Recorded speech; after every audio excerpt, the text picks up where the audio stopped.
Olá pessoal, espero que todos estejam bem e hoje vamos para mais uma videoaula da continuidade da disciplina de Ética e Legislação. Então hoje a gente vai debater sobre os principais dilemas éticos vivenciados pelos profissionais da área da saúde, em especial os profissionais de enfermagem. Durante essas aulas, a gente debateu os temas de ética, moral, bioética, e eu sempre vim enfatizando essa palavrinha para vocês, dilemas. Então, hoje a gente vai adentrar no mundo sobre os principais dilemas enfrentados. Lógico, são infinitos, é uma gama de possibilidades e de conflitos, podemos dizer, enfrentados pelos profissionais da área da saúde. Então, você como futuro profissional ou como profissional da saúde, já se deparou com várias situações no seu cotidiano. Uma delas é com a forma de agir e tomar decisões de maneira ética. Essa habilidade de agir e tomar decisões de maneira ética depende do seu conhecimento do que seja ética e moral e também os princípios da bioética. E com isso você será capaz de identificar os aspectos éticos relacionados na situação em que você está vivenciando e que vão afetar o bem-estar do indivíduo, que necessita daquele olhar.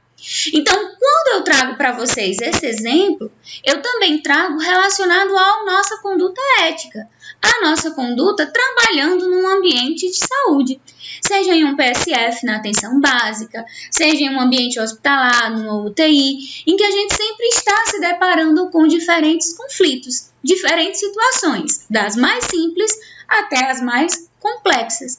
E a gente sempre tem que levar em consideração o bem-estar do outro, o bem-estar do paciente, do nosso cliente. Então, é com base nessa interpretação do comportamento verbal ou não verbal, através, vamos dizer assim, das fisionomias, do aspecto do indivíduo, que a gente vai, de fato, diferenciar e pensar como agir e qual decisão a gente vai tomar da melhor forma possível para aquele indivíduo. Então, podem ocorrer conflitos entre valores profissionais ou ainda entre valores do paciente e os valores dos profissionais de enfermagem. Seja levando em consideração os direitos do paciente e os deveres dos profissionais. Então, para levarmos em consideração direitos e deveres, a gente tem que conhecer os direitos e os deveres do paciente e os direitos e os deveres dos profissionais. Em especial, como eu falei para vocês, dos profissionais de enfermagem. Que aí na nossa próxima aula, a gente já vai entrar na questão da legislação, trabalhando justamente essas questões de leis, normas, direitos e deveres da nossa profissão. E quando isso acontece, a gente deve levar em consideração essas diretrizes éticos profissionais e levar em consideração pautado no Código de Ética das Profissões. Levando sempre em conta, claro, os valores pessoais, religiosos, culturais, dos outros profissionais em que você trabalha e até mesmo dos pacientes. Fazendo com que a gente assuma uma maneira integral e seja responsável legal pela assistência que a gente vai estar prestando a esse paciente.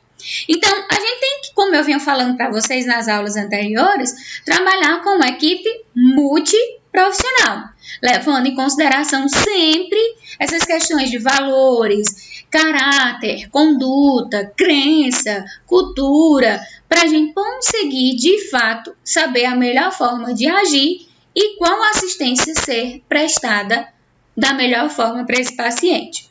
Então, a bioética ela surge justamente desse neologismo, de enfatizar, da busca, de enfatizar a importância de como você deve agir perante o paciente. Então, essas questões que trazem de vida e morte, dignidade dos seres humanos, da vida do planeta, conduta, pesquisa com animais, direitos individuais e coletivos, vem sempre sendo levantado em pauta. E é isso que a bioética faz. ela tenta buscar a melhor resposta, a melhor forma de agir diante desses principais conflitos, desses principais dilemas. Então, o compromisso ético, bioético, dos profissionais de enfermagem em especial, está no seu objetivo principal, que é o cuidar do outro, é o cuidado humano, que ele deve ser pautado principalmente seguindo a bioética, como prática de ações permeadas nessa postura crítica e reflexiva, levando sempre em embasamento a dignidade humana e os direitos e bem como os deveres daquele paciente e profissional. E pautado, como a gente estudou na aula anterior, dos princípios de justiça, autonomia, beneficência e não maleficência, que são princípios que vão nortear a conduta tanto ética como bioética, porque ambas andam em conjunto. E aí o profissional de enfermagem, ele precisa pensar não somente na prática do cuidar, não somente na assistência, mas o valor da sua ação, na relação com o outro colega de trabalho ou com o outro paciente. E na também utilização de recursos tecnológicos que está disponível para que ele possa prestar essa assistência da melhor forma. Cada ato é preciso ter consciência crítica para analisar os aspectos positivos e negativos do que fazer. E o indivíduo que recebe esse cuidado, ele deve ter segurança e tranquilidade pela ação que está sendo desempenhada por você. Que essa ação ela vai trazer benefício, mas, porventura, pode trazer alguns malefícios. E sendo realizada, pautada nos princípios bioéticos, esses malefícios eles podem nem chegar a existir. Então, tem que haver essa interação entre paciente e profissional, pois ambos estão inseridos nessa esfera humana, ética e social, e estão perante esses dilemas enfrentados. Não é só o profissional que enfrenta dilemas éticos, mas os próprios pacientes também. Mas quando a gente tem uma linguagem clara, cria-se, vamos dizer assim, um vínculo entre profissional e paciente de confiança, e esses dilemas eles vão ficando cada vez mais, vamos dizer assim, diminuídos. E a gente consegue, com clareza, prestar assistência da melhor forma possível. Então, a enfermagem, por trabalhar em equipe, convive com essas pessoas de diferentes culturas sociais, culturas, vamos dizer assim, religiosas, culturas até mesmo profissionais. Então, a gente sempre tem que estar levando em consideração esses dilemas. E aí, dilemas éticos, o que é isso de fato, Isadora? São situações em que a pessoa se vê, digamos, forçada, ela tem que decidir a tomar uma decisão entre duas ou mais alternativas, entre duas ou mais formas de prestar o cuidado com o outro. E é nesse sentido que a pessoa ela deve decidir e ela tem que decidir da melhor forma, sendo imparcial. Ela não deve pensar no seu bem próprio, como também não apenas no bem do outro, mas avaliando em conjunto, pois muitas vezes esses dilemas éticos exigem um compromisso vinculado com a responsabilidade pela escolha da sua ação. Com os valores não são absolutos e as questões éticas não têm uma fórmula matemática com uma resposta exata nem fechada, a gente tem que compreender e refletir sobre os princípios éticos. E aí utilizar da autonomia e da experiência vivenciada na profissão, muitas vezes de incertezas, mas nunca a gente tem que se omitir diante de uma decisão, diante de uma tomada de decisão. Então, se tem dúvida, se não sabe como agir, procura outro colega de trabalho. Procura a interação entre diferentes profissionais, que aí sim você vai chegar de uma forma imparcial, de uma forma reflexiva, na melhor forma de prestar uma assistência ou até mesmo de avaliar determinada situação. Então, diante de um grupo, tomar uma decisão ética requer principalmente dois aspectos: reflexão da situação e também a forma de refletir criticamente, tanto da parte positiva quanto da parte negativa, para se obter um melhor senso ético e um ato decisório que resulte na ponderação e conjugação das atividades. E essa reflexão seja feita por um grupo, visando evitar injustiças e também o bem comum só para um, mas sim o bem comum para o grupo de profissionais e de pacientes. E é no exercício profissional da enfermagem, como em qualquer outro trabalho, que estamos diante de dilemas ou conflitos éticos, que para enfrentá-los, primeiramente é preciso ter uma ordem de valores, que nos dê segurança e priorizar a necessidade e o interesse da pessoa que está envolvida ali. O ato decisório vai depender diretamente das concepções e valores adquiridas pelo profissional. Valores esses pessoal e também profissional, pautados na sua experiência técnica, científica e pessoal, que ele foi desenvolvendo ao longo da sua vida. E aí esses dilemas éticos, incertezas éticas e angústias morais são situações cotidianas na prestação de cuidados em saúde, cabendo à bioética fornecer um processo equitativo, passo a passo, para orientar os profissionais de saúde frente a essas situações. Situações estão sendo perguntadas. Estão tentando determinar o caminho certo a seguir? Estou utilizando ou deveria estar fazendo determinada pergunta? Existem valores e crenças envolvidos? Estou me sentindo confortável com a decisão que eu ou que fulano tomou? Então, sempre que se tomar uma decisão, a gente deve sempre retornar, verificar se de fato foi a melhor forma possível para aquele grupo como um todo. Então, questões morais são muito mais frequentes do que somos capazes de perceber. E numa sociedade plural e mais informada como a gente tem atualmente, decisões baseadas exclusivamente no poder como uma resposta. Porque sim, você vai fazer isso porque deve, porque sim, porque não. Faça o que eu digo, muitas vezes nos leva a uma reflexão. Nos leva a dizer que não, aquela assistência não foi, vamos dizer assim, corretamente, ou que aquela tomada de decisão levou a algo que trouxe malefício para o paciente. Então, a gente tem que avaliar as respostas e saber como levar determinada decisão ao paciente. Sempre levando para aquele indivíduo duas formas e o deixando refletir também, junto com a equipe, a melhor forma possível de se prestar um cuidado para ele. Então, esses problemas éticos, eles estão pautados mais ou menos em 3 categorias. Uma incerteza moral, dilema moral e sofrimento moral. A incerteza moral é quando há um questionamento diante de uma situação inadequada ou incorreta. E um sentimento de tensão, frustração e incômodo.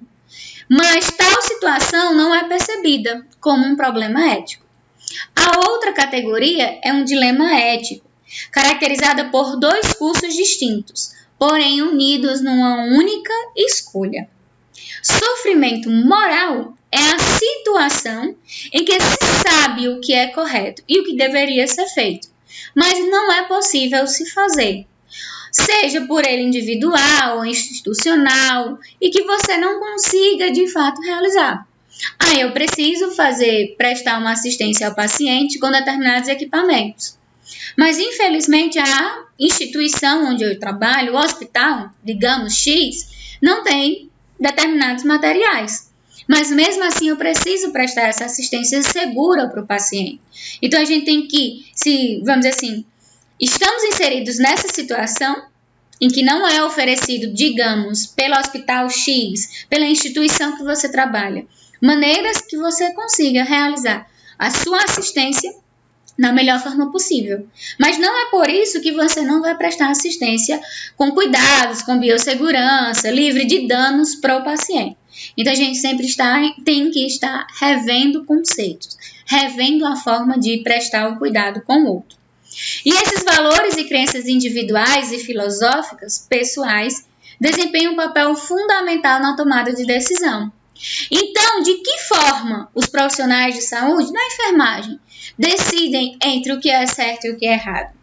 O que eles fazem diante da inexistência dessa resposta, do que é certo e o que é errado? E se todas as soluções geradas parecem erradas ou parecem certas? Muitos desses dilemas vocês só vão conseguir enfrentar quando de fato vocês estiverem numa jornada de trabalho. Quando de fato, infelizmente, vocês se depararem com determinadas decisões a serem tomadas. Eu não estou aqui para dar, como eu falei para vocês, não existe um passo a passo. Não existe uma fórmula de como lidar com esses dilemas. Da mesma forma que um paciente foi diagnosticado com determinada patologia. A assistência a ser prestada a ele, eu vou seguindo passo a passo. Eu tenho um passo a passo como lidar. Como eu vou classificar um paciente em urgente, emergente? Como eu preciso prestar assistência a ele? Eu também tenho, vamos dizer, protocolos. Eu possuo condutas a lidar. Mas diante de dilemas, diante de conflitos como esse, muitas vezes a gente não tem. A gente não possui uma fórmula. E aí é realmente avaliando a sua conduta, seus valores pessoais e profissionais, e bem como do paciente, dos familiares, da instituição. E se surgir alguma dúvida em alguma dessas perguntas, é de fato atuar com uma equipe multiprofissional. E aí, a gente sempre pode estar, situações que a gente pode estar vivenciando a dúvida da informação e orientação do paciente. Eu sempre devo informar e orientar de tudo o que acontece, seja para o bem ou para o mal, digamos, mal desse paciente. A frágil comunicação entre os membros das equipes. Muitas decisões não são tomadas em equipe ou respeitam a autonomia do paciente devido a essa falha de comunicação, falha de interação entre os profissionais. Muitos profissionais, infelizmente, sabem da importância de registrar, sabem da importância de fazer uma evolução do paciente, registrar tudo no prontuário, mas ainda existem registros incompletos. A falta de direcionamento no tratamento, seja ele paliativo, seja ele assistencial, seja ele curativista, preventivo. Então, existe essa falta, essa falha. Também no reconhecimento de práticas inadequadas. Até que ponto eu estou negligenciando ou estou praticando uma incompetência na minha profissão, na minha, vamos dizer assim, linha de cuidado. E essa sensação de impotência. Muitas vezes a gente diz, eu não sei lidar com determinado conflito. E aí a gente, vamos dizer, fica retraído. Surge, infelizmente, esse papel de impotência, de como prestar essa assistência. E muitas vezes essa impotência se torna negligência ou incompetência na forma de assistir esse paciente, bem como a dificuldade do acesso a tratamento mais modernos para pacientes do SUS. Infelizmente, a gente não tem isso. Tratamentos mais modernos ficam a cargo, muitas vezes, daquelas pessoas de classe média alta, média ou alta, que possuem, vamos dizer assim, condições financeiras. Mas as pessoas que não possuem, a gente ainda tem essa dificuldade de fazer com que elas tenham acesso a esses tratamentos. Falta de recursos humanos, e aí tanto da instituição, que é a falta desse material, devido para prestar assistência. Falta também de recursos físicos. Muitas vezes os profissionais estão exaustos, estão numa jornada de trabalho de 24 horas, 48 horas, trabalham muitas vezes em diferentes locais, não tendo tempo para descanso, então existe essa falta também e falha nos recursos humanos. Lidar com o prolongamento da vida do paciente, se um mínimo de qualidade, obstinação terapêutica de eutanásia. Então, muitas vezes são vivências, situações em que a gente se depara. Dúvida na sedação, se eu devo ou não sedar o paciente, se eu devo ou não, vamos dizer assim, conter aquele paciente no leito. E aí, infelizmente, existe uma falta de concordância da equipe. Falta de concordância não apenas na questão do sedar, mas na questão de muitas vezes da medicação, de como prestar assistência. E falta de condições financeiras que, infelizmente, leva ao nosso ponto discutido, que é a dificuldade no acesso a esses tratamentos mais modernos, as medicações mais eficazes. Então, são algumas dessas situações que a gente vivencia no nosso dia a dia, que muitas vezes a gente se depara com a falta de, vamos dizer assim, entusiasmo, com a falta de conhecimento de como lidar. E aí essas situações levam os profissionais a esses dilemas éticos, ao sofrimento moral. E muitos desses fatores intrínsecos ou extrínsecos, ou seja, internos ou externos, vão influenciar na tomada de decisão para resolver, solucionar esses problemas éticos apresentados. E aí, como forma de recapitular, que a gente não pode esquecer jamais, a gente sempre tem que estar em pauta e sempre, vamos dizer assim, revivendo, reavaliando os princípios bioéticos da autonomia, beneficência, não maleficência, justiça, o direito à verdade que o paciente tem e da confidencialidade. Então, a autonomia dá ao paciente as informações necessárias e a possibilidade dele fazer a escolha. Por isso que existe o consentimento informado, o consentimento livre e esclarecido para aquele paciente. Beneficência, as ações devem ser implantadas com a tentativa de promover o bem. E não maleficência, de prevenir o mal, reduzir o máximo possível o mal para aquele paciente. Justiça é tratar as pessoas com igualdade, com equidade, tratar todo mundo da forma igual. Direito à verdade, os pacientes eles têm direito de conhecer o seu diagnóstico, o seu prognóstico, a sua assistência, quais são as medicações que ele está tomando, quais são os efeitos colaterais. Ele tem direito a todas as informações prestadas para com ele. Confidencialidade é respeitar as informações. É nossa obrigação, como profissional da saúde, preservar a privacidade do paciente e de manter as informações em sigilo rígido. Então, a gente tendo em mente esses passos, esses princípios, a gente consegue, da melhor forma possível, tomar uma decisão. Podem ter certeza, seguindo esses passos. E aí, esses dilemas éticos enfrentados pela sociedade e pelos profissionais de enfermagem em particular têm crescido muito nos últimos anos. E aí, o aumento da expectativa de vida, a globalização, o acelerado desenvolvimento tecnológico, o avanço da ciência vem cada vez mais aumentando esses conflitos, vem cada vez mais distanciando as pessoas, os próprios profissionais, com diferentes opiniões, com essa divergência de como prestar assistência, divergência do que realmente para ele está certo ou errado. E em relação ao avanço da ciência, a gente traz várias questões que estão sempre levando os profissionais a repensarem, a discutirem o que para eles é correto ou não, como a utilização de células-tronco, engenharia genética, transplantes de órgãos, a questão do aborto, que são alguns dos temas enfrentados pelos profissionais durante as suas jornadas de trabalho. Então, esse novo contexto de ordem mundial, com o avanço tecnológico, científico, a globalização, as pessoas cada vez mais informadas, vem revelando a urgência de se rediscutir e se reavaliar esses valores éticos. Temos sempre nos confrontado, enquanto profissionais de saúde, envolvidos na assistência do indivíduo com esses problemas. Devemos também realizar ações que possibilite a sobrevivência dos pacientes, dos quais cuidamos com qualidade de vida e dignidade. Então, a gente sempre está se deparando nesse dilema.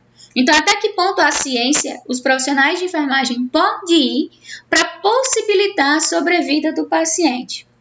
Bem como respeitando a qualidade de vida e a dignidade desse indivíduo. Então, você já deve ter acompanhado ou visitado alguém, algum familiar, algum amigo, num tratamento de serviço de saúde. Nessa ocasião, você observou que os profissionais de saúde, às vezes, impõem, digamos assim, certas decisões ao paciente, como se ele fosse sua propriedade. Isso ocorre, por exemplo, quando há administração de um medicamento ao paciente, sem esclarecimento de indicação ou efeitos. Outro exemplo é quando o paciente é encaminhado para fazer um exame sem nenhuma explicação sobre o procedimento ser realizado, por que é que ele está fazendo aquele exame, qual é a finalidade. Agora vocês reflitam e me falem na nossa, vamos dizer assim, retirada de dúvida, nosso plantão de tira dúvida. Você acha que quando o paciente ele entra no serviço de saúde, ele deixa de ter domínio sobre sua vontade? Claro que não. Ele continua tendo a sua vontade. Mas não é porque ele está, vamos dizer assim, necessitando de uma assistência, está em um local que não é sua casa, que ele vá, vamos dizer assim, ser imposto e ser obrigado a fazer tudo o que ele impõe. A partir do momento que o profissional ele chega para o paciente, olha, senhor, senhora, você vai tomar medicação tal. Essa medicação serve para tais sinais e sintomas. Vai melhorar no diagnóstico da sua patologia, no tratamento, no prognóstico. Aquele paciente pode ter certeza que ele vai fazer uso da medicação, que ele vai sempre estar perguntando e que você vai criar aquele vínculo. Quando vai se fazer um exame, você passando para aquele paciente, como é que vai ser realizado, para que é que serve e como ele deve, vamos dizer, se portar, ele vai fazer aquele procedimento da melhor forma possível, tanto para ele também como para os familiares. Então a gente sempre tem que explicar ao paciente o que é que está sendo administrado, como vai acontecer a assistência, para aí sim a gente conseguir uma melhor forma de tratamento para esse paciente. Então os profissionais da área da saúde, ao cuidarem de um paciente, eles acabam decidindo tudo por ele. Decide a hora do banho, de dormir, do curativo, qual hora poder andar. São inflexíveis com o horário de visitas e tomam tantas outras decisões que não são compartilhadas com o paciente. O foco de tudo é o cuidado. Lógico, se a gente muitas vezes, como profissional da saúde, na vivência, vocês vão conseguir constatar. Se a gente não chegar para o paciente e, vamos dizer assim, apresentar essa lista para eles, o horário do banho, o horário que a gente vai estar fazendo o curativo, o horário que ele vai poder, vamos dizer assim, deambular pela área hospitalar, naquele setor, muitas vezes vai acabar falho. Quando a gente está em um ambiente de trabalho, até mesmo na nossa casa, a gente precisa de uma rotina. Então, quando aquele paciente ele sai de sua casa e adentra um ambiente hospitalar, vamos dizer assim, uma UPA, qualquer instituição de saúde, ele precisa também receber uma rotina. Mas não é impor, de certa forma, por paciente.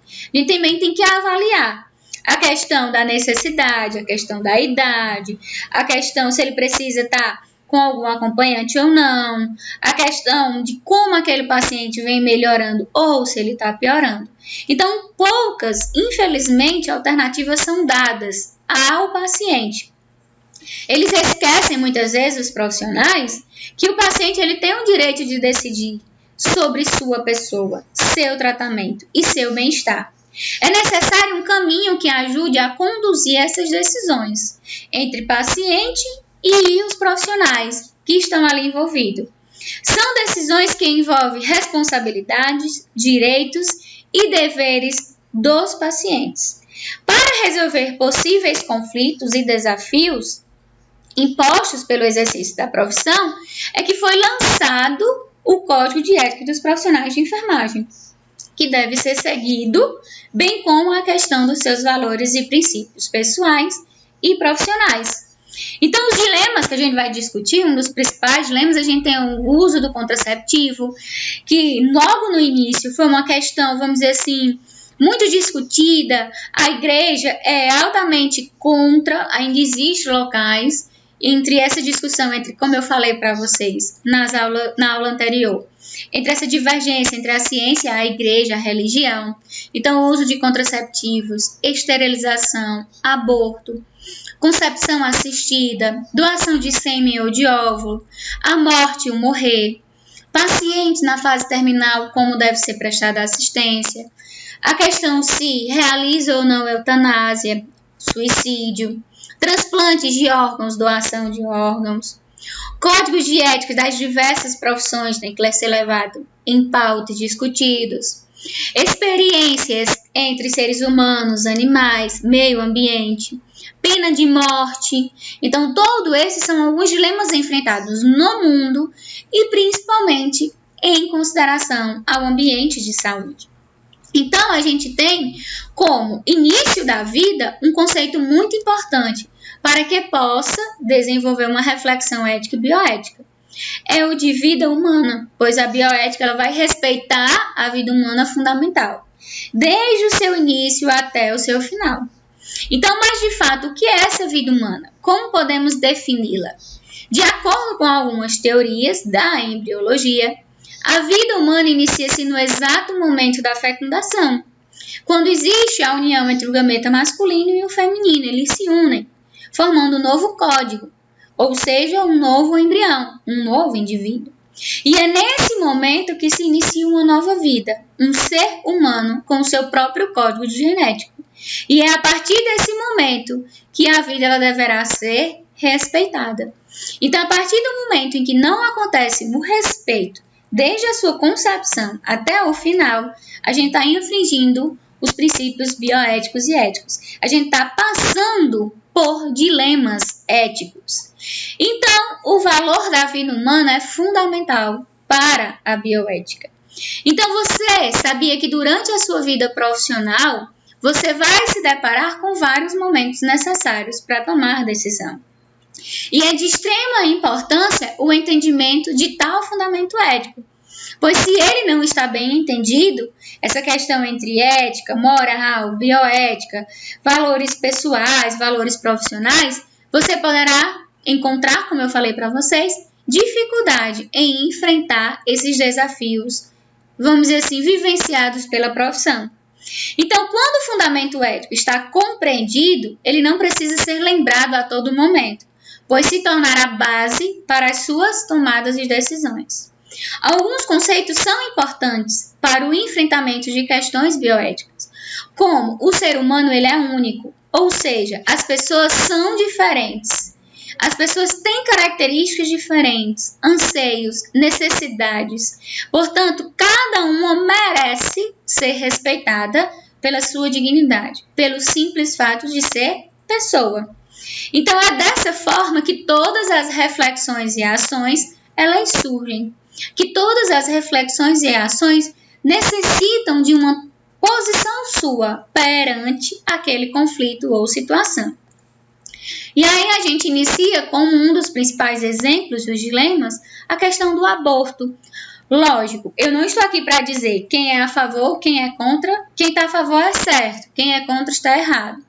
Eu estou aqui para trazer para vocês formas de reflexão, formas de vocês avaliarem qual é a melhor forma e vocês terem uma opinião formada para que, se vocês enfrentarem determinados dilemas e conflitos, vocês saberem se posicionar, vocês saberem debater, vocês terem uma reflexão crítica de determinado assunto. Então, o aborto é uma questão extremamente polêmica. Com base em seus princípios religiosos, sociais, valores, provavelmente vocês já devem ter uma opinião sobre o assunto. No entanto, é importante saber que o direito à vida é personalíssimo, o que significa privativo e exclusivo à pessoa, não podendo ser transferida ou separada da própria pessoa. Do ponto de vista clínico, aborto significa a interrupção prematura da gravidez, havendo a retirada do embrião ou feto do útero da mulher, seja por meio espontâneo, formas naturais, ou induzidos pela própria gestante ou por algum profissional da área da saúde ou outra pessoa. Então, em termos legais, a proibição ou permissão do aborto vai variar de acordo com alguns países. Alguns países permitem o aborto sem restrição, não sendo necessária a justificativa da mulher ou a autorização. Exemplo, nos Estados Unidos, é permitido o aborto, mas há uma restrição a essa prática, em alguns dos estados, em alguns locais. Outros países legalizam o aborto apenas em algumas situações, ou os proíbem, estipulando algumas exceções a essas regras de proibição. No Brasil, o aborto ele é crime, independentemente se for provocado pela gestante ou por outra pessoa, seja da área da saúde ou não. Mas no Brasil existe constante debate quanto a isso, como a forma de legalizar ou não.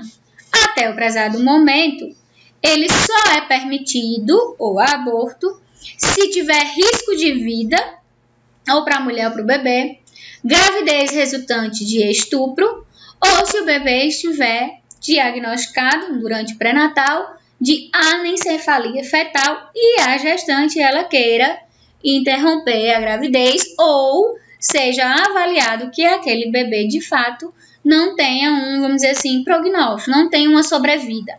Então, o profissional de enfermagem está sempre participando dessas situações de abortamento. E aí é proibido a participação, o envolvimento, o engajamento nesse papel, nesse dilema.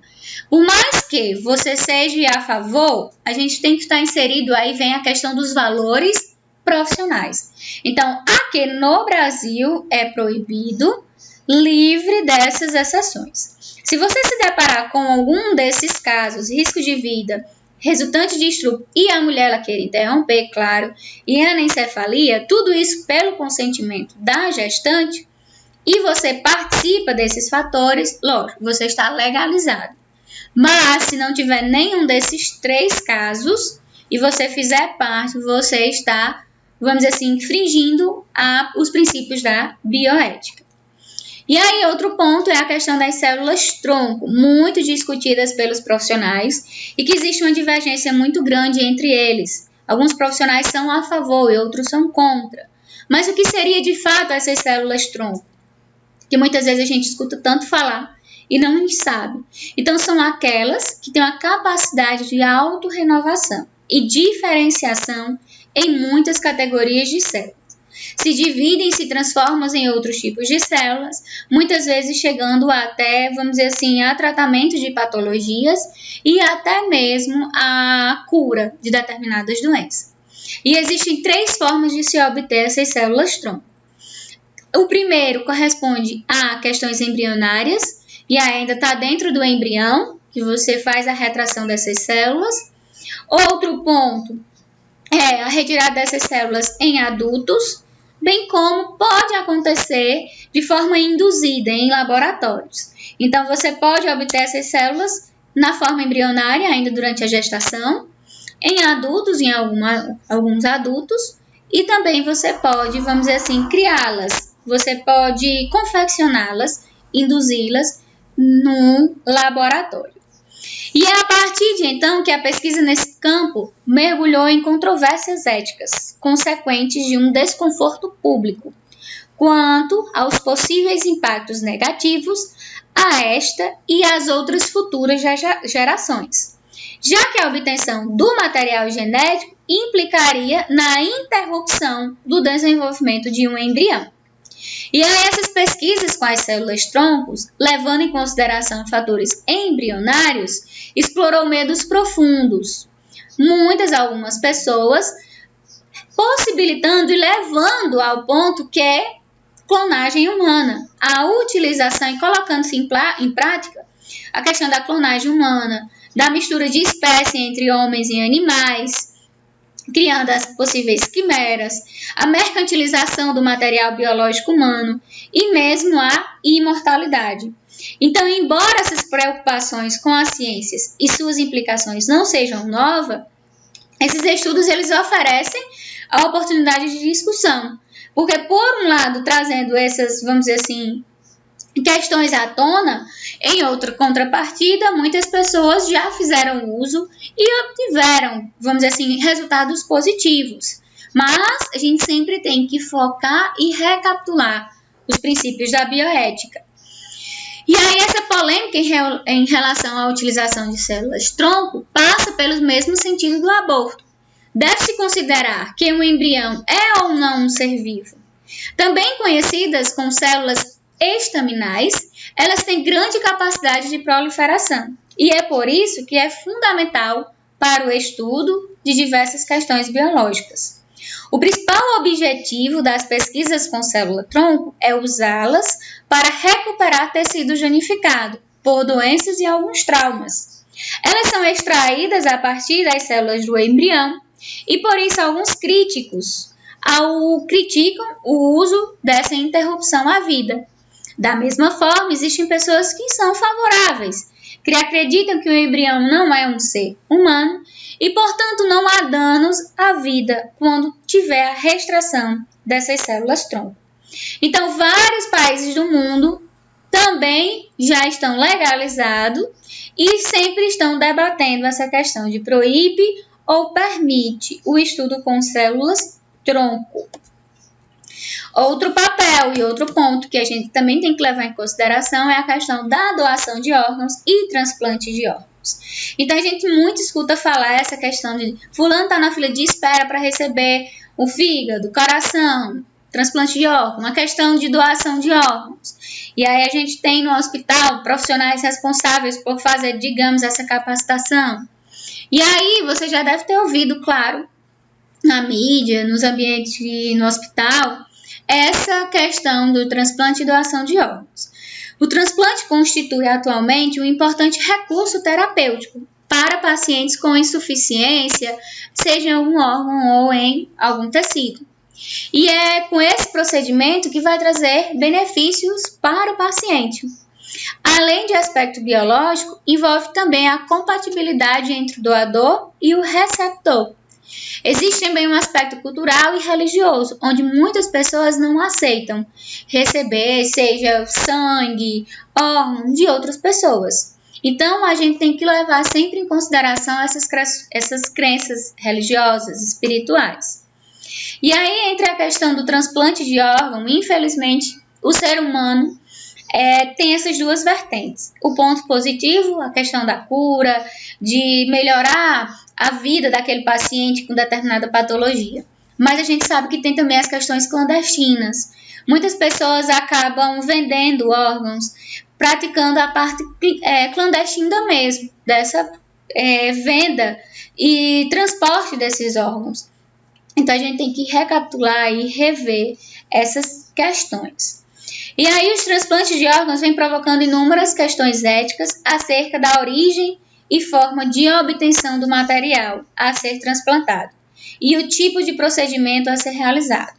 Quanto à origem, os órgãos eles podem ser oriundos de outras espécies, infelizmente, ou até mesmo de seres humanos que não, vamos dizer assim, estavam vivos e não autorizaram, ou de seres humanos mortos que também não autorizaram essa questão de doação enquanto estava com vida ou até mesmo os seus familiares. Quanto à forma de obtenção, os órgãos eles oriundos de seres humanos, a questão é mais importante. E a gente deve resguardar a questão da voluntariedade. É de forma voluntária e espontânea a questão de se doar órgãos para outra pessoa e bem como aquele indivíduo de receber aquele órgão transplantado. Então, ainda existe grande discussão sobre esse conceito de morrer, pois antigamente era classificado, a forma era mais utilizada onde quando o indivíduo parava de respirar e tinha uma parada cardíaca, era critério decisivo para diagnosticar que o indivíduo estava morto. Hoje não. Hoje um dos critérios utilizados é a questão do cérebro. A atividade do sistema nervoso, ela parou, o indivíduo foi diagnosticado com morte cerebral, então aquele indivíduo está diagnosticado com morte, está no processo de morrer. E aí a gente leva em consideração a questão social, cultural e religiosa do mesmo. Se ele está apto a fazer, lógico, tanto dependendo da sua patologia, a doar o órgão, como também se ele autoriza ou os seus familiares. Outro ponto a ser discutido, que vocês vão também estar se deparando no dia a dia de trabalho é a questão de reprodução humana assistida. Atualmente é cada vez mais comum o uso dessa técnica de reprodução para a concepção de um filho, o que permite a alguns indivíduos eles exerçam a maternidade e a paternidade. As pessoas recorrem a essa técnica. E o assunto de reprodução humana traz vários desafios à reflexão bioética, pois trata-se de um contexto onde existe um conflito entre o desenvolvimento e a aplicação do conhecimento.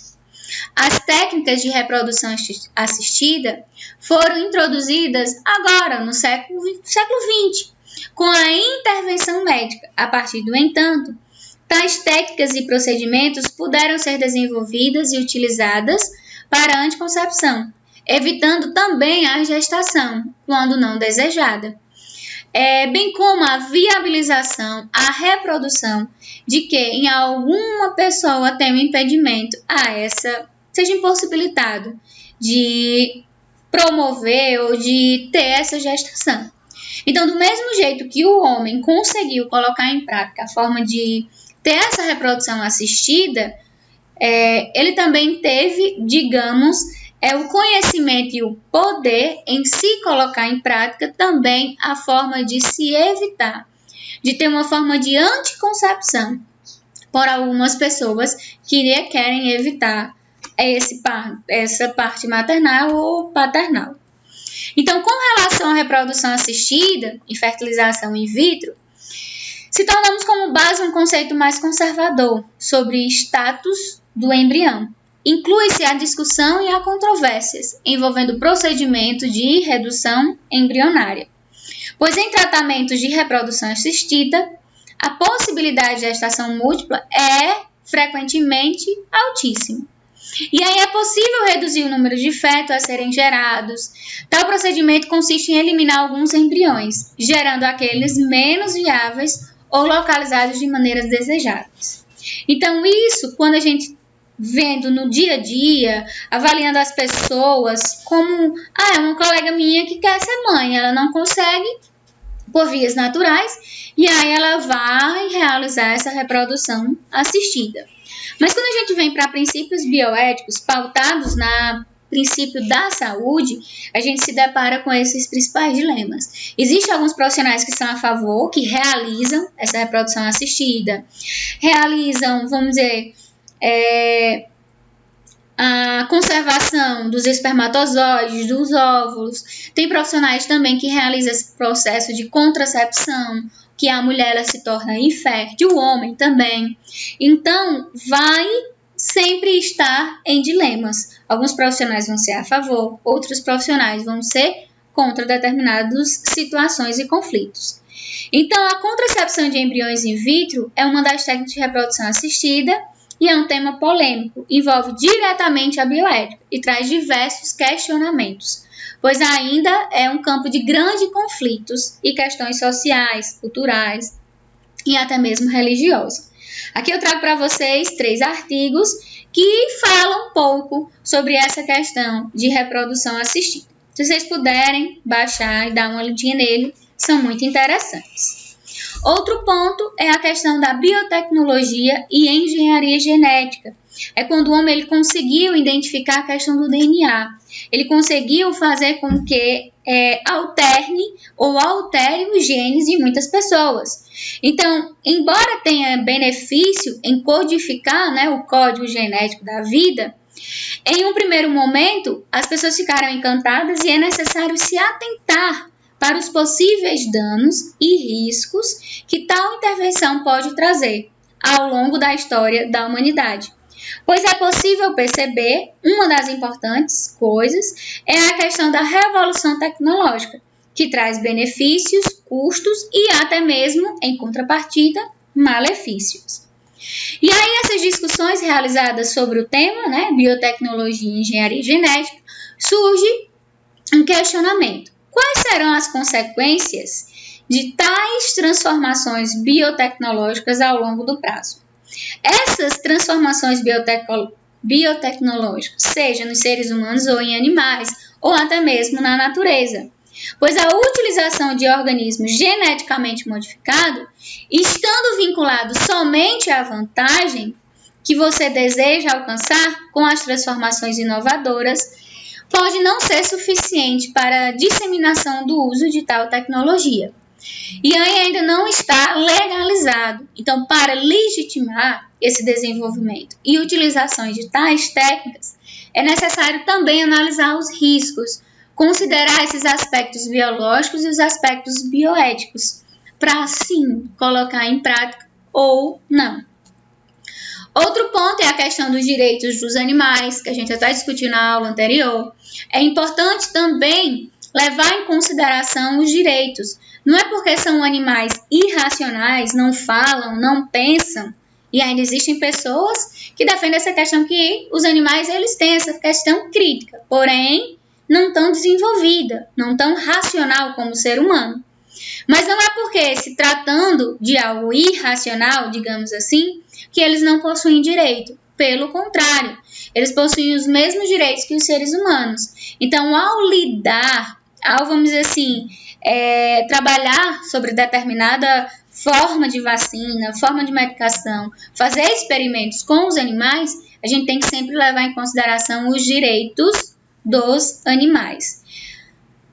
E aí, outro ponto é a questão da anencefalia, que aí puxa a questão lá do aborto. Então, se for diagnosticado durante a gestação que a criança é anencéfala e a mãe quiser interromper a gravidez, ainda existem alguns discursos, mas aqui no Brasil é legalizado.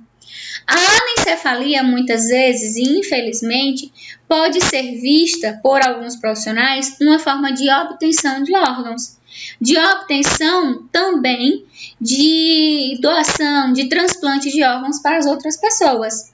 Então, também é um tema polêmico e controverso, quando aborda vários aspectos, como a gestação, com as alterações maternas, físicas, psíquicas, o feto com o debate sobre o aborto.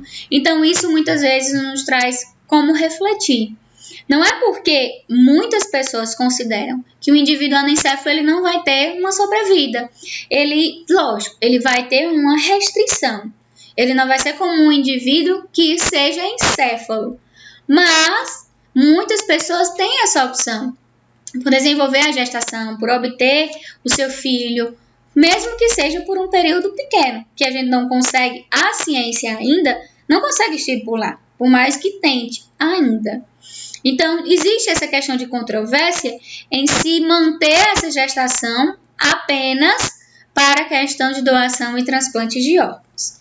Outro ponto também muito importante e discutido na saúde é a questão da eutanásia e distanásia na fase terminal do indivíduo. Então, a eutanásia e distanásia têm em comum essa preocupação com a morte do ser humano e a maneira mais apropriada para lidar com isso. Enquanto a eutanásia se preocupa com a qualidade de vida na sua fase final, eliminando o sofrimento e a dor, a distanásia ela vai propor o prolongamento ao máximo a vida daquele indivíduo, combatendo a morte com o último adversário a ser derrotado. Então, uma vai, vamos dizer assim, digamos, antecipar e a outra vai prolongar. Então, a eutanásia vai propor essa abreviação e o morrer ela exige respeito total à pessoa, respaldado numa prática clínica que a livre de dor tanto quanto possível, que valorize suas decisões e respeito do próprio cuidado, bem como se valorize seus medos, sentimentos, valores, esperanças. Então, a gente sempre tem que reavaliar essa questão de eutanásia e distanásia. É um tema bastante discutido, principalmente em locais como UTI, como clínica cirúrgica. Então, sempre tem que estar, vamos dizer assim, a equipe em comum acordo ao realizar ou não determinados procedimentos. Outro ponto importante é a questão da clonagem. O ser humano ele tem direito de interferir nos processos naturais da vida, ou usando a linguagem religiosa, ou nos designando divinos. Então, o ser humano ele tem esse poder da autocriação. Então, o homem ele não é só mente natural. Ele também está submetido a essas leis naturais e ele não pode interferir de forma alguma nesses processos naturais. Nem, vamos dizer assim, a questão de clonar, a questão de reprodução assistida, lógico, tudo isso é voltado para a ciência. Mas quando parte do ponto que não está voltado para procedimentos profissionais, aí a gente já tem outra vertente. E aqui eu trago para vocês que essa questão da clonagem foi muito discutida numa novela que a gente teve, onde as pessoas começaram a entender e discutir temas não tão discutidos ainda na sociedade. E aí a gente conseguiu visualizar a questão dessas controvérsias, onde as pessoas defendiam, as pessoas eram a favor e outras pessoas eram contra. E aí, num ambiente de saúde, a gente tem que haver esse equilíbrio. A gente vai tentar ao máximo. Então, a possibilidade de se clonar um ser humano, ele existe. No entanto, várias perguntas ainda estão sem resposta. Deve-se fazer a clonagem? Quem serão os beneficiados? Quais serão os problemas não previstos? Quais são as possíveis e prováveis consequências? Como tudo que é novo, não se pode prever exatamente o que vai acontecer. Então, a clonagem humana, o genoma humano, também são conflitos bioéticos, vivenciados pela humanidade e pelos profissionais de saúde. Então, a gente encerra a nossa reflexão com a esperança de que, diante das diversidades que envolvem o campo da saúde e da vida profissional, que vocês tenham condições de trilhar um melhor caminho pautado nos princípios éticos e bioéticos e que consiga, de fato, tomar a melhor decisão diante de conflitos, diante de dilemas. Esses só são alguns dos dilemas que vocês, na profissão, diante do ambiente de trabalho, vão enfrentar, vão se deparar. Não estou trazendo para vocês se, digamos, assustarem, mas eu estou trazendo como uma forma de realidade, de reflexão, de reavaliação a todo momento. Espero que vocês tenham entendido, tenham gostado da aula e até a próxima.